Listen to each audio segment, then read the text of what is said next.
Ayun na yun, bentahan natin. Salamat po sa inyo. Try ko nga dito. Hello po sa inyo, magandang hapon.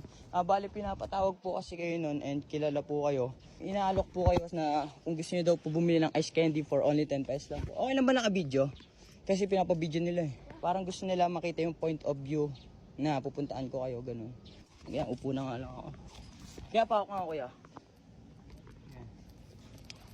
Meron po ako ditong mango, avocado, strawberry, saka yun, may flex. Salamat kuya. Saka ube mapuno. Baka gusto nyo bumili. For only 10 pesos lang po. Yo, salamat. Mga montage eh. Ganun-ganun mga kuya. Yun no. Tutok mo yung ice candy ko tol.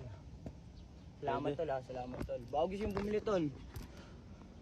Special to tol, pag natikman nyo to tol, para kayong nasa ano.